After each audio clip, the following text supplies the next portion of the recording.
Welcome to a talk titled The Evolving Demands of the Modern Web Content Manager.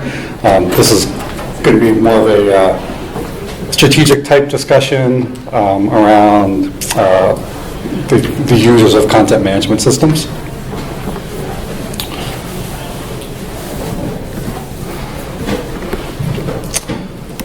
All right, so I'm JJ Toothman. I run a WordPress agency called Lone Rock Point. Our focus, our niche, if you will, is on public sector and federal government work.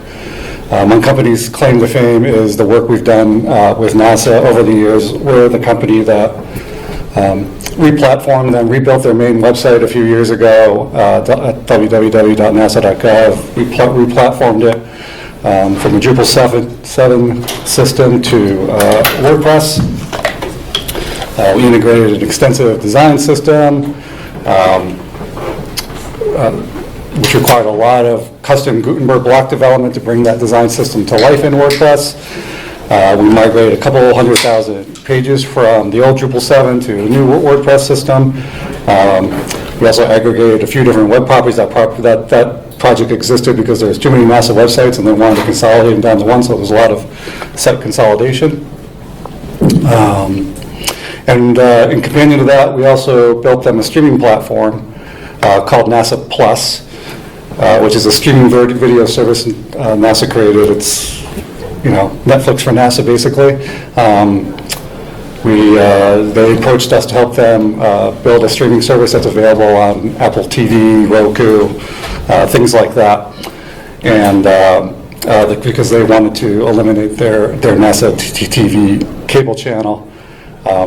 Believe it or not, we actually used WordPress to help them build that streaming service. I actually considered that for a talk today when Alex and the organizers asked me to present something here, so I'm not going to talk about that in this talk, but if you do want to hear about that, feel free to approach me later and I'll tell you the story of building a streaming video service on WordPress. So yes, I have a company that handles enterprise WordPress projects, and yes, I do realize this is an event with Drupal in the event title.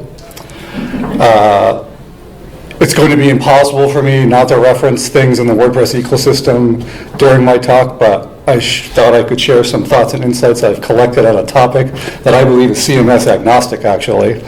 A topic that matters if you're a digital product practitioner, or you're involved with product strategy, or implementing Drupal products with Drupal, implementing digital products with Drupal, WordPress, Contentful, Kentico, or any other of the CMS solutions out there. What I want to spend time doing together is talking about today's web content manager user type, how demanding a role that has become as computing in the web has continued to evolve. At my company, we often build solutions where we have double-digit numbers of content managers, authors, and editors logging into our CMS solutions. Sometimes it's hundreds of users. At NASA, there is a CMS user community of 500 users logging into the WordPress backend. So I've seen some things working with those authors and editors logging into those systems that we're replatforming. And I've reached a conclusion. Those users are underserved across the board, and I really don't think it matters what CMS is being used. I've done some speaking engagements over the past year, or been part of a panel, and inevitably, I'm kind of a user-first practitioner, so somehow I'll end up talking about users of CMS solutions, and that set of people who log in to the CMS, publish things, edit, delete content for a website. And I'll drop a line that's kind of like this, and go on some mini rant about how I believe we can do better or consider their needs better. When I do that, I observe people gently nodding their head in appreciation or in concurrence with that type of idea.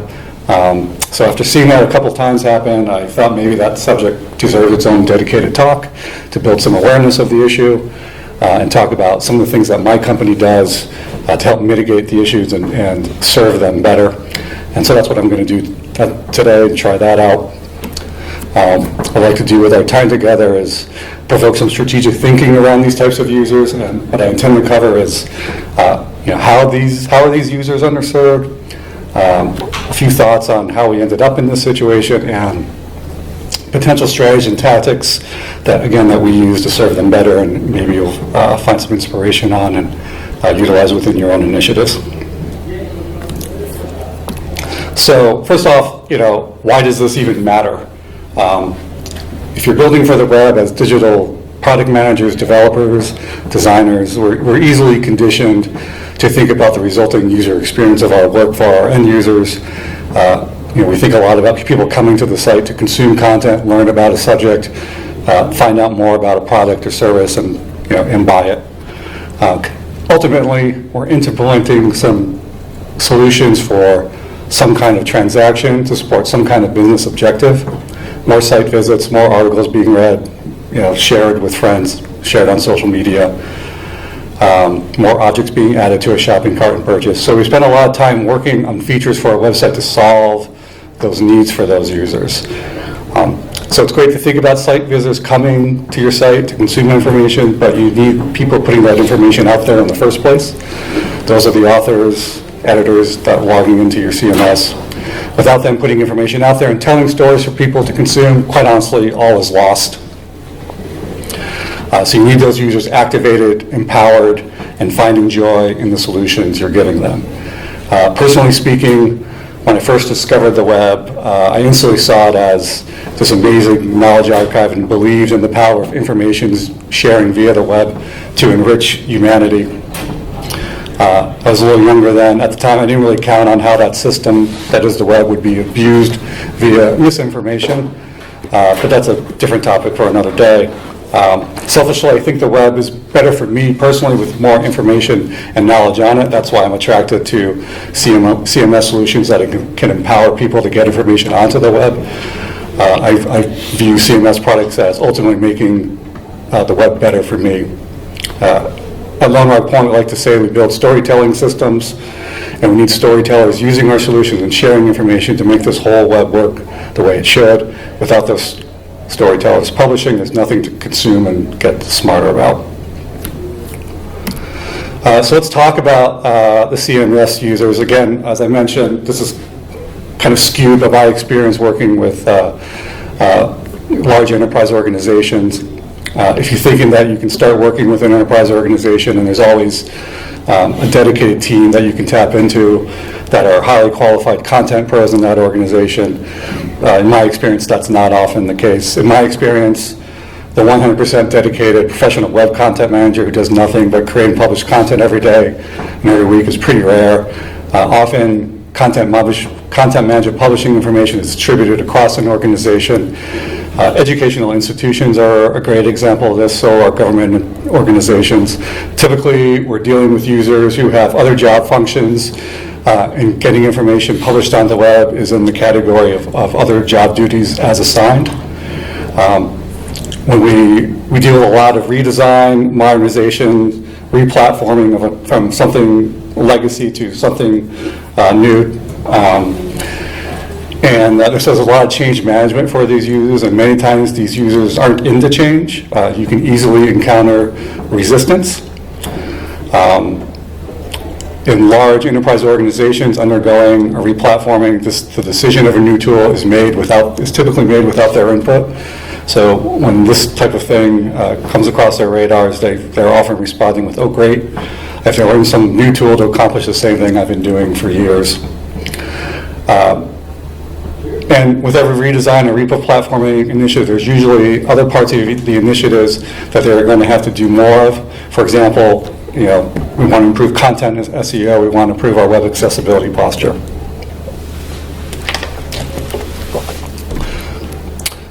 So let's talk about the skills required of today's content manager. It's no longer enough just to be a good writer, draft an article in your text editor of choice, and then open up your CMS and paste it into a form and press the publish button.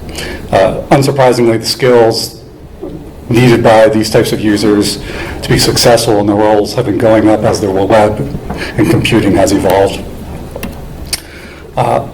So to publish an article to CMS or building landing page, to some degree, you need to know or understand these types of concepts. Obviously, copywriting with modular design systems, component-based approaches, page layout is becoming something that needs to be understood by these users. Image editing, even basic image editing about cropping, what the focal point of the image should be, needs to be understood. Accessibility, optimizing content for SEO, and now we have to, the emerging generative search optimization techniques for things like ChatGPT.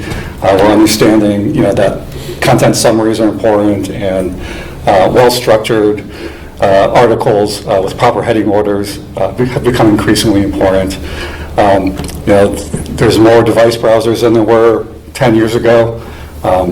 These users are often asked to understand analytics performance and to sometimes content distribution. So, if they're not asked to post their content in social media or LinkedIn, X or something like that, they need to understand how that content is going to be represented when it does appear there. What's the image that's going to be associated when the content gets linked to on Instagram? What's the headline going to look like? What's the excerpt going to look like? So that's a lot on their plate beyond just, let me write a press release and publish it. And we haven't gotten into the tools about all this. Getting that job done, lots of tools and open browser tabs. Some of you might be experiencing this. Obviously, text editors like Google Docs and Word, page layouts. The CMS solutions have pattern libraries built into them now. Image editing has historically happened in other products such as Canva, Photoshop. There's all sorts of accessibility tools to help you, that browser extensions that can be added to Chrome. And then there's even understanding what manual accessibility assessments look like, what keyboard testing looks like. All sorts of SEO tools, all the different devices. Are we asking content managers to understand breakpoints and what content looks like in every single browser that might be consuming the information? Understanding core web vitals monitoring, and again, there's content attribution tools all over the place. That's a little bit about what I see as the problem facing these user types. I want to talk a little bit about how we got here. I think the evolution of technology has a lot to do with it.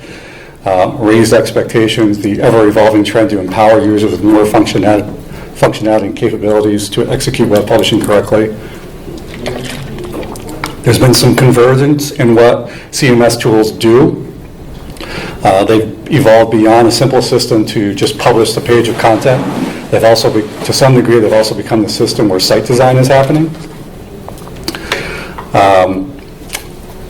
When my company starts a new engagement, we're often hearing common themes.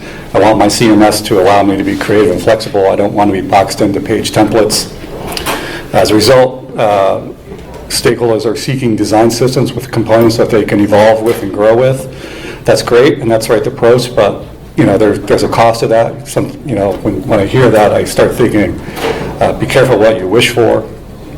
Yes, there's absolutely numerous benefits to modular-based Lego-like content building, but the time to production does increase, does require more effort to publish content in that way. And I see a lot of budgets for user training getting cut from projects as a cost-saving measure. Proper training is often something that needs to be fought for. While users want it, I see a lot of organizations not spending the proper money on it. I see a lot of user onboarding that is simply, here's your username and password, here's the URL to log in. There's a 1-hour demo about this tool, this new tool that's happening next week that you're welcome to attend. So how can we improve this situation? How can we make this better? Again, I've got a few strategies and tactics that my company uses at our engagements that I'm going to share with you. They've worked well for us. Maybe they can work well for you. First of all, weave this into the DNA of your project. Just acknowledge that there is a user type that is the content manager. Again, we deal with user bases of double digits, sometimes triple digits. That's a lot of people. So we treat them as a dedicated user community that needs listening to. We identify a community manager, and we make that person available and attentive to their needs, and just providing empathy and just being a place to ensure that, hey, we're listening to you. Onboarding and training, realize that users like to learn in different ways. Take the pulse of your user community and see what's going to be successful for them. Some people like to read documentation. Some people like to watch videos on the new tools, and some people like classroom participation. Generic training videos around a CMS are helpful, but there's no replacement for people need to see their content in their tool being worked in the video, so keep that in mind. Customized training videos go a long way.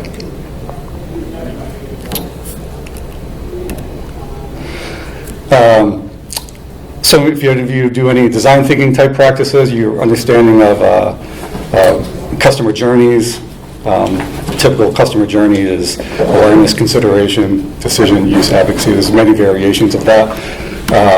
We like to think there's a variation for CMS users as well. So you can consider their own user journey. It starts with building early awareness, letting users know that change is coming. This is often done with product roadmaps. I think you can tackle this with replatforming to a newer CMS on a macro level and micro level. I think it works too. Awareness about a specific capability or content building feature. In either case, the goal is to establish early awareness and early success to get users through stages of types of use. There's that first time they encounter a tool or capability, and then they're using it for the first time, and then becoming proficient with it, and then once they're proficient with it, they're happy, joyful users, finding joy in the system that you provide, and then they'll start advocating for more use of it. One thing that we have found pretty successful to move people through these types of journeys are drip email sequences. So basically 10 days of emails where it's one simple half-hour exercise that you're gonna execute to learn about the platform, the solution. Day one, it can simply be logging in, filling out your profile, putting in an avatar of a picture of yourself in your profile, and then you can just add on to that stuff. And the key is you want early success.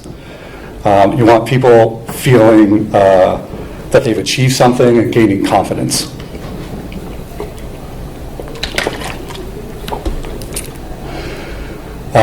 First impressions really matter. When a user logs into the CMS for the first time, what are they seeing? What feelings do they have? Do they get overwhelmed, inspired, excited to author and publish? In the WordPress world, one of the best things about it is there's 100,000 plugins out there to add capabilities and functionality. One of the worst things about it is there's 100,000 plugins out there to add capabilities and functions. The real problem with that, and one thing that the WordPress practitioners get a little beat up about is these plugins can be a little abusive of adding to the CMS experience. If you take a look at this thing, there's error messages that are popping up. There's upsells that happen. You add a bunch of post types and custom taxonomies. It clutters the dashboard. That it can create a disjointed, overwhelming experience within the CMS backend. It's absolutely true. We deserve to get beat up for that a little bit. There's no admin design system out there that we're all governing all of this. And so having overwhelmed users can happen if you're not paying attention to it. But luckily that backend experience can be curated. This is actually the backend for NASA's WordPress build. If we did nothing to it, we just kind of added post types and the plugins that we used, activated all those and created that kind of mess. This is how we solved that, optimized that user dashboard. We cleaned up the left sidebar so it's not so overwhelming and scary. The purpose of the CMS is to publish content. So what we really want users to see and what they want them to do when they log in, we're trying to get them publishing content and building pages as quickly as possible. So we optimized the Start Here view of that dashboard to provide a couple different entry points. You can pick a starter template if you're a user who doesn't do well with a blank canvas, or maybe you do just want a blank page. You can pick a blank editor for one of the post types at the top of that thing. We also, when you're in the editor, and we also added a modal template selector for certain views. So if you're suddenly realizing that, oh wait, I don't really want this blank canvas, I really do need a starting point, pick a template. It'll pre-fill out the editor with a bunch of modules, in WordPress vernacular, they're editor blocks. And then once you have that as a starting point, you can just fill out those blocks, or you can move them around. It just gets you going. Establishing the CMS as the home base is one of the mantra my team uses often, and one of the goals we're trying to achieve. We're continuously exploring what can be done to limit usage of other applications. Starting with analytic tools is a good place to start. Eliminating people having to log into Google Analytics or whatever the analytics tools of choice to find out some basic page view data is something that you can easily incorporate into a CMS. You don't have to have every single capability of Google Analytics, but you do, providing the basics, integrating that into the dashboard will go a long way and get people living in your CMS of choice all the time. Performance monitoring is another one. You can incorporate Core Web Vital data into your Start Here dashboard.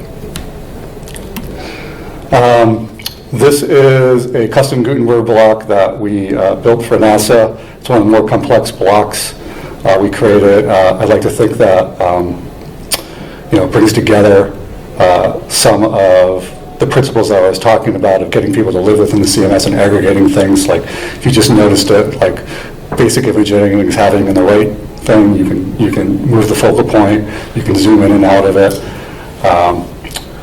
But at the same time, it's this is a lot. So what this module does is help users build a tagged content block,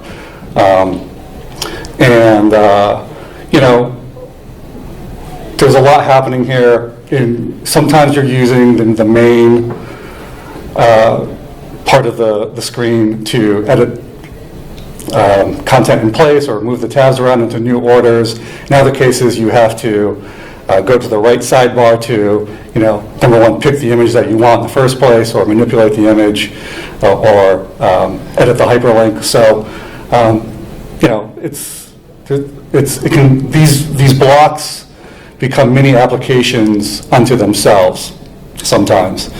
And so one thing we've done is we do back-end prototyping testing of the back-end itself. We're all used to doing wireframing on the front end. We do wireframing on the back end. We actually commissioned a pattern, an element library, and if anyone remembers the wireframing tool Balsamic. You can do this in Figma as well, but it's doing low fidelity prototyping early on to make sure your user base understands here's how you're going to use the system to create the page that you're looking for and use the components that you're looking for and establish the outcomes that you're hoping for on the front end.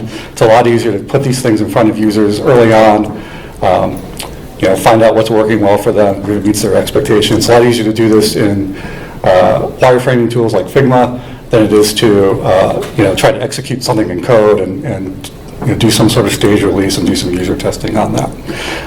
So those are some tactics that we use to kind of make life better for our CMS content creator user types, and that's the end of my talk and what I have for you today. So thank you.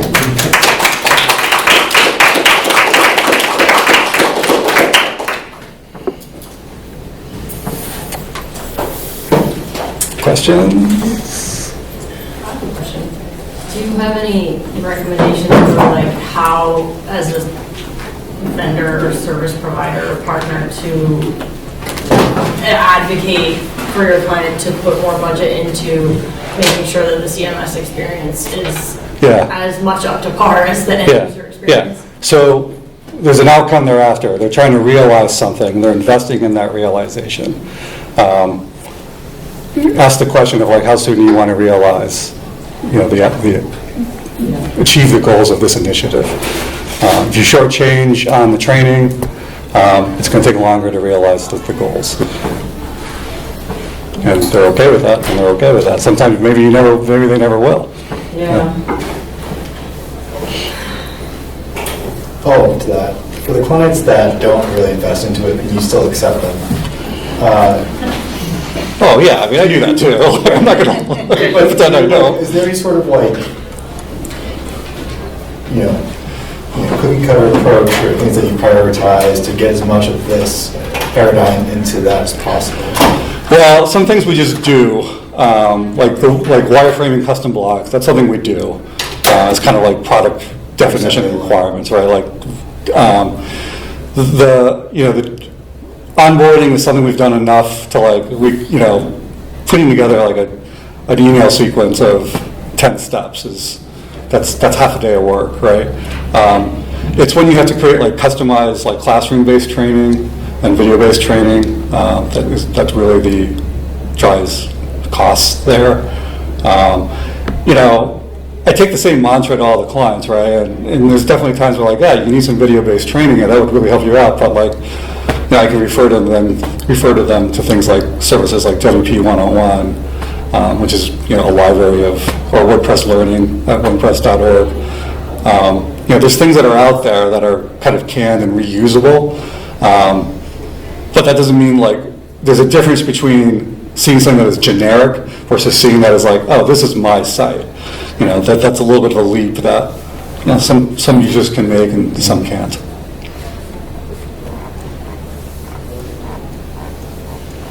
All right. Well, thank you very much. I appreciate you all coming. Hope you